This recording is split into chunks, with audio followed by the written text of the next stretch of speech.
The future is here already. It's just not evenly distributed. Yet. Today's world teems with innovation.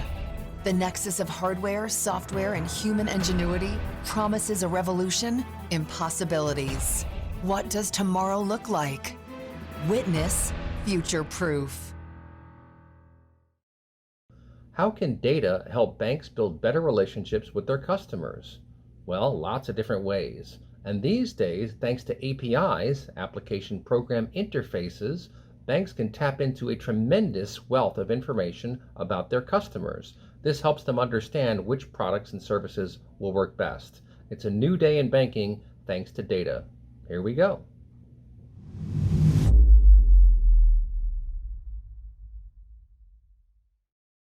And today we're going to talk about mitigating risk to improve results with API data, the briefing room with Boss Insights.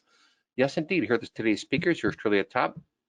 Keren Moynihan, she's hiring, so send her a ping on LinkedIn if you're looking to sell something or help promote. They have fantastic technology. We're going to learn about that today. Dr. Peter Wendt, he teaches machines to learn and people to solve problems. I've known Peter for many years now through the risk management group GARP.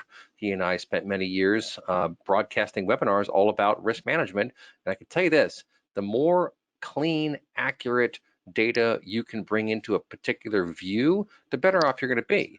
That's just the bottom line. And I recall, Peter, and you may muse at this, when I was talking to Clifford Rossi, who I think was the chief risk officer for either Wells Fargo or one of the big guys. And his line to me after the big crash in 2008 was that he had a much greater appreciation for macroeconomic risk.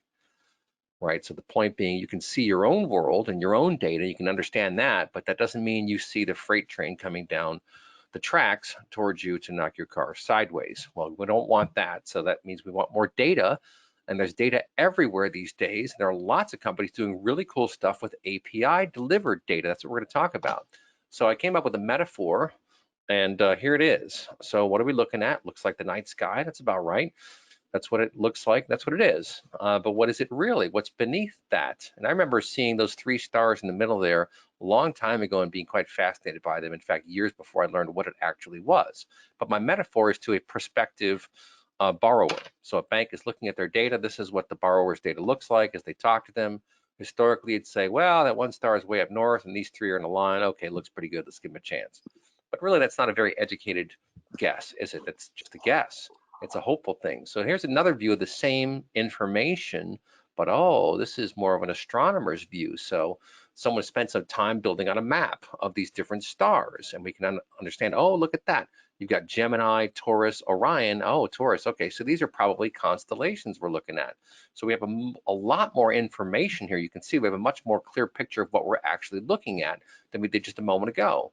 But let's go deeper. Oh, that's what it is. It's Orion. Those 3 in a row are Orion's belt. So this is an artist's rendering, of course, that shows us the constellation that string is his belt. So we now have an even more interesting view. We have a story to tell around this, right? Who is Orion in Greek mythology? Very interesting stuff. And then this, well, that's a much more attractive view. And I'll admit, when I was a kid, we learned about constellations. I always thought to myself, okay, you guys have good imaginations, because I certainly did not see some guy with a sword and a shield and a belt, those different stars that you had there. But good for you, very creative. But in our metaphor now, this is a much greatly enriched view of the prospect. Now we learn something about him. Okay, the Orion's the hunter, he's legendary. I think this loan is going to go through. It looks good. So this is my analogy or metaphor really for how you can enrich the lending process with API data. That's the view with lots of different data into HR systems, into accounting systems, CRM systems, Salesforce, all that kind of fun stuff. If you can pull all that data together, you get some real powerful signal, and then you can make really informed decisions, and that's what we're talking about today. So this is live with Elon Musk just because he looks cool. And my prediction is that API delivered data will dramatically transform lending. And what's cool about this is that sharing the data between the borrower and the lender, the bank, is going to really improve the relationship between those banks and customers, because it's going to help them relate better. They're going to be able to see, oh, and I have a typo in there. They're going to be able to see much more clearly what they're talking about, what they're dealing with, and what they can do for these particular organizations. So it's going to change the nature of lending in a very, very positive way.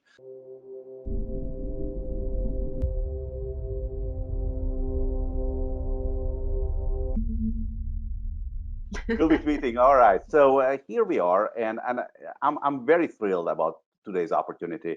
And the reason I'm thrilled is that the product that we are going to discuss in more details later is truly revolutionary. And when we look at what has happened over the past 6 months in the realms of digital transformation in financial institutions, we know that a lot has happened. Just in a few weeks, banks were able to execute a complete digital transformation that otherwise would have taken them years, if not decades, to complete.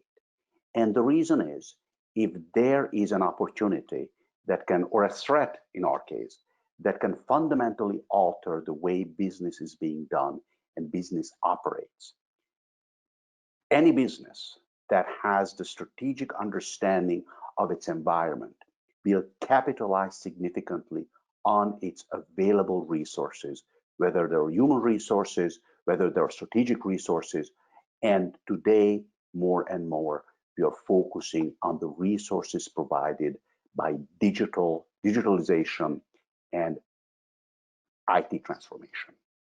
And I think it's very fascinating to see that everyone around the world appreciates that COVID has unlocked hidden potential that major financial institutions just did not have the capacity to roll out before these unfortunate events happen. And I think this is exactly where we have to look at BOSS Insights, because what we have seen and what has been reported not only in media, but also in private conversations and anywhere you look at, is that digital banking and digitalized banking has fundamentally changed its core role in how banks interact with their own customers. In fact, we can see a very clear differentiation in the products that fintechs have provided their customers and what the product that banks are creating for their customers, because they have a completely different approach in how they address the user's inherent needs. If you compare any commercial or retail-based fintech app with its internally developed, institutionally developed internal bank systems, you see a fundamental difference in usability, accessibility, ease, and most importantly, reliability. In fact, if you want to use a fintech app or a fintech service, you're probably better off using something that's off the shelf than something that has been developed by a bank. Why? It's very simple. There are different DNAs. You have a banking DNA that is extremely process-oriented and focuses heavily on regulation and compliance, versus an environment that is very innovative, where the customer is put at center and it's the customer's needs that define the product. Of course, these services meet all the regulatory and compliance requirements, but their user interface is much easier. And this is exactly what we see, that more and more customers are turning to alternatives to financial to services provided by banks, and they turn more and more to fintech products. And this is also what explains why so many customers, so many small businesses and large businesses relied on platforms that fintechs have developed for the specific purposes of PPP loan applications. If we see how much volume that was processed by fintechs during the CARES Act and PPP money grab, so to speak, it's stunning. In fact, we could see that more applications were produced and processed and faster by fintechs than by banks. And this effectively shows that there has to be a tool where we can move traditional banking into a future of banking. And it really looks at two components. It is the accessibility of data and the sophistication of analytics. And where Boss Insights comes in is marrying these two things together in a seamless way. Effectively, they generate the data, they grab the data, they make the data accessible, and then what they do is they also provide an analytical capability. In fact, we can see that Boss Insight really has the capability of moving banks from the traditional or contemporary banking over into a future of banking, where banks can operate in a data-rich environment, where analytics is embedded in the product, in the processes, and also in the bank's culture. And most importantly, that decision making is credibly done in a dynamic and real-time environment. And this is exactly what we've seen in the last several months. When we look how quickly fintechs were able to process substantive amounts of documentations that the larger banks have struggled to do. And in fact, as many of their customers to go to the fintechs shows that this transformation that builds on easy access to data and high quality analytics while maintaining all the regulatory and compliance requirements is really the future of banking.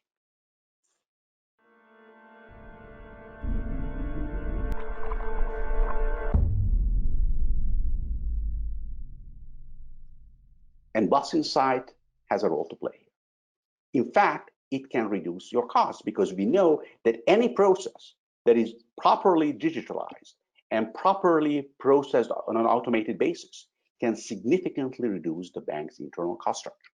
And banks, throughout this economic change, disruption, are very focused on their own bottom line because they know that this will fundamentally change the way they will have to operate in the future. So, what else is there? Well, it's really, we have to establish that there's a future for fintech, and there's a future for fintechs in banking.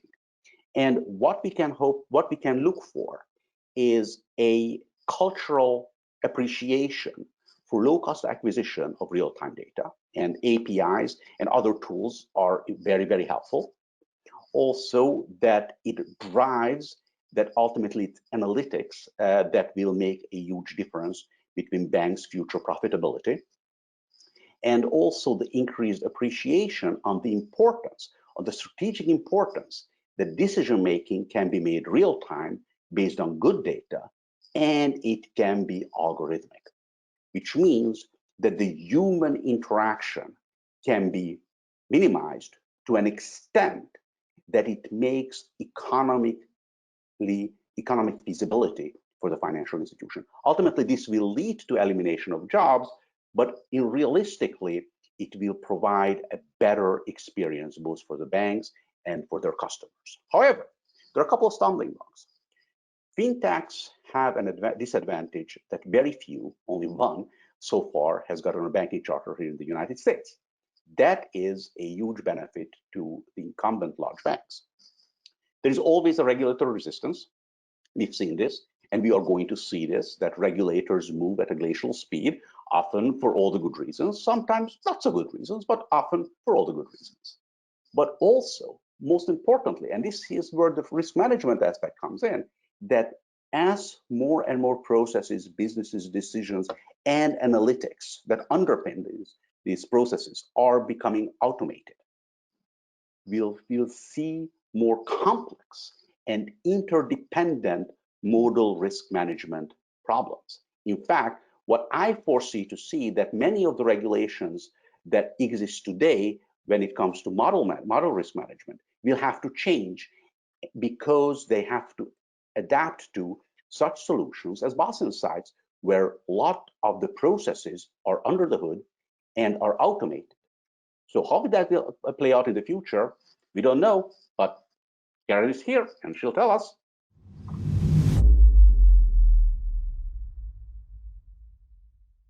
It's really great to be here and to hear Eric give an amazing metaphor of seeing the stars, and then also hear Peter to give the data points about those stars.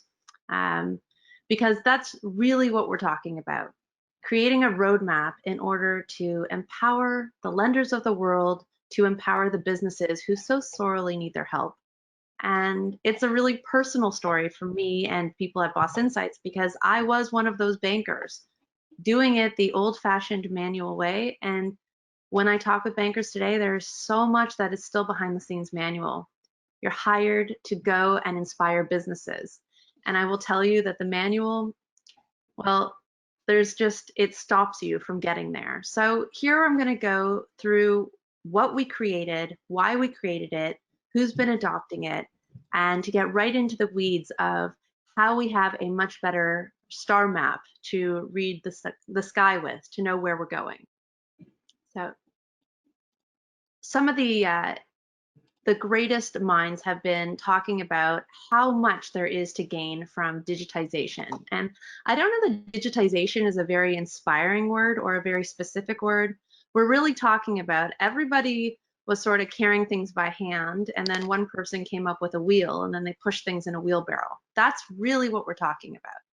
So there's a road to digitization, and the banking industry is on that road. That's true. But even though it's 2020 and there has been so much that has been achieved, still today, right now, while we're chatting, 8,000 businesses are walking into banks and credit unions and alternative lenders, or clicking in, I guess is more accurate, and they're saying, please help me. And they're getting turned down. And then the same groups that are spending so much time and effort and money to gather those businesses and sell to them don't have anything to offer them. Why? Because the tools that they're using to measure those businesses are very rudimentary. And that's what we're here to solve. You want a clear-time view of the a real-time view of the business, clear 360-degree insights that you can use on demand, so you can say to them, I see you and I can serve you. I'm a financial services operator and I can serve you. And the gap is just so vast. $5 trillion globally, growing at 19%. It's just staggering. I don't know about the rest of you, but I don't feel $1 trillion. I just feel the vastness of it. I felt it as a banker and I feel it now. And the truth is that if you are looking to increase revenue when interest rates are decreasing and looking to decrease expenses, and if you're looking to understand your portfolio health, the only answer can be to understand the businesses that you serve. So let's tell you how we do this. What we're doing is offering business data as a service. It's access to real-time information on the businesses that you gather on demand. And what we're looking to do, I guess, I'll take a step back. Eric brought up Elon Musk, and it's a really good point. It goes right into seeing the stars, because he didn't start with SpaceX. He started with PayPal, and then he went on to the coolest cars. I think, can we all agree here that they're cool cars that he created, and solar panels? And then, he did the small task of launching a rocket and getting it to land with just the help of a few very incredibly intelligent people. It's inspirational, correct? Boss Insights, I am a banker, but I'm not the only person, and I'm not the first person at Boss Insights. The first person came from Amazon, who in 2013 saw that there was a company who understood themselves so well that they could make use of those insights, and had the idea that all businesses should have access to that amount of information on themselves so they can see where they're going. And it was the partnership from tech and banking, seeing where there was only 28% approval for businesses asking for loans, that got together and said, we can do this. We can create a system of pipes to suck in information and use it whenever you need it. We have all been there, working with banks who are product driven, as they should be. It's really hard in a regulated environment to bring up products like cash management and payments and foreign exchange, and yes, loans. It is a really challenging business with a lot of downside and limited upside. But when you don't apply that technology lens and you don't look at your customer and give them a user-centered experience, you're asking them to be with you on every stage of the product journey, and that is no fun. We've all sat there filling out 30 pages of forms at banks when we sign up for, let's say, a credit card or a cash account, wondering why we have to fill in our name. The business version of that is that you have to go through qualification, then you have to go through decisioning and onboarding, then you have to get monitored, which is the same thing as getting decisions, so why isn't the process the same? And anytime you want to look at a new product, you have to talk to a new person. But what if there's a way to grab the information that you needed about those business customers on demand so that you're troubling them once to ask them for something, and then what you're doing after that point is just giving back and showing your value over and over and over again. That is the way we envision banking working. That's what I had hoped for when I was a banker way back when. And before I get into the exactly how we do it, I just want to say thank the people who have taken us to market to date. We have some incredible banks, some large ones and some small ones, and the stars of 2020 very clearly have been the community banks and the fintechs who stepped up during PPP. So we're really grateful to them. And a quick shout out, of course, to our partner Oracle. We're very pleased to be part of the Oracle Partner Network, and we are working now in their fintech program to get some of these digitization in market. So moving on, what are we doing? This graphic here, inspired by me getting loans out to many businesses, but also me as a second-time founder securing loans for our business. And what we're doing is gathering information on the entirety of the business, whether it's accounting in the hot pink or sales in the purple, or billing if you'd like to look at cash flow lending, or understanding the business growth by looking at their human resources, so on and so forth. And what we do is we take an email that's asking the business to fill out endless amounts of manual information that then the lender has to process manually, and simply gathering it in real time and processing it in real time. What a change that would make for all the bankers who spent endless hours during PPP approving the loans and then doing forgiveness. That's what we're talking about. This is a change that can be adopted same day.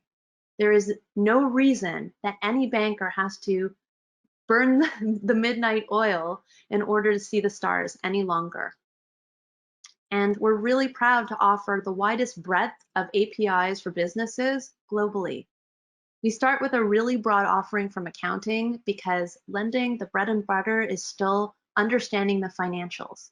So we wanted to make sure that we offer enough APIs in accounting to serve small and medium businesses, to serve commercial businesses, to look at alternative forms of lending, to look at alternative products.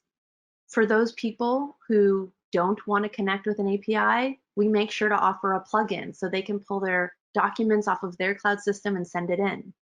For the businesses who don't actually want to be running any of the banking relationship and just are glad to pass it off to an accountant, we offer login screens to them. All of this people can access same day.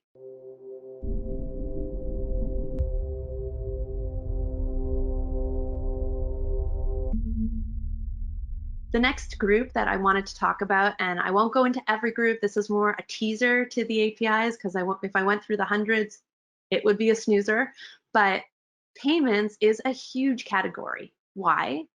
There's a couple reasons. One, this information is not actually entered in by the business. It's entered in by third party. So it is the holy grail for lenders looking to understand how risky a business is. It also opens the door to cash flow lending, which a lot of fintechs are doing, and to invoice factoring. What I'm most excited about, though, is that it opens the door to cross-selling. If you're looking to not just offer a loan to your business customer, but understand where their payments are coming from and connect it to where their payments have to go out, these are the API group. This is the API group you want to be adopting. And it would not be a webinar in 2020 if we didn't talk about payroll. We had two ways of gathering payroll data. The first is through APIs, which means that you set it and forget it. And the second is through OCR technology. And with that, when we did launch our our PPP platform, we were able to do the automated calculation. It was Chris Nichols that put out an article that said that 2/3 of applications for PPP were returned. Not so if you can automatically calculate for the borrowers. Those crazy forms that the SBA is working so hard to streamline, they've been likened to taxes. And everyone is doing the best they can, but by streamlining the access to the information on businesses and by streamlining the workflows after that, you really have some magic. And while we're not working with them, Square did some incredible business during PPP, over $800 million in loans, a staggering amount, over 60% new business. It's just incredible what you can do here. The one thing I wanted to flag is that you also want to provide other insights to these business clients. There's a growing interest in creating insights for the business customers, not just offering banking products. So a big reason to have other access to information from businesses is so that you can do the work for them, so they don't have to hire an internal CFO or an internal CMO, but you're giving them access to insights and they can make business decisions on the fly. They will thank you for it, and it can be tied to banking products. One thing we're really proud of is that we are offering no-code adoption. It used to be, and it still is in market, that I'm so sorry, folks. Realities of 2020. It used to be, and it still is in 2020, that you need to do coding to actually adopt API technology. But we are really excited to announce that signing up for Boss Insights is no more complicated than signing up for social media. You could absolutely just fill in your username and login information, and we would make it possible for you to have access to our platform on the same day. These are the groups that are actually working with Boss Insights. We are seeing the stars with the business lending units and with the credit risk units. And we are looking at improving any small and medium business and commercial borrowing. We're also working really well with credit risk units because they are responsible for portfolio health. And what we're seeing is an increase in revenue on our portfolios, also an increase in product adoption, not to mention the light speed that we're operating at for the people who are adopting us. We wanted to put a little note into why we're able to achieve all of this, and it's not me here alone. There was somebody who saw it in 2013 at Amazon and put a lot of planning in it and launched this business in 2017. And we've recently brought in a head of data and strategy who used to run data at TransUnion. We like to differentiate ourselves from other players in the market because we're offering much more than simply access to financial information. And if we're to believe what Peter said, and he's had so much experience in the space, we will be moving to real-time credit decisioning. If you want to understand where your businesses are, if you want to fulfill your machine learning models, more data will provide better insights. Last but not least, we're not a lender. We're not looking to compete with the banks and the credit unions and the fintechs we're working with. We're simply looking to be a data provider, and we grow when you grow. So last but not least, a shout out to the publications who have been so supportive of Boss Insights. Bloor Group is one of them. We're so proud to be partnering with them, and we cannot wait to see what happens next. So if data is the new oil, and we're to understand where we're going, if we're to read the stars and move forward, we need to have a drill to gain access to it. It needs to be simple. It needs to be risk adjusted and appropriate for the regulated financial institutions that we work with. And we need to be able to provide those insights instantaneously. It's only that way that we can really support the businesses who are the economic engine of the future.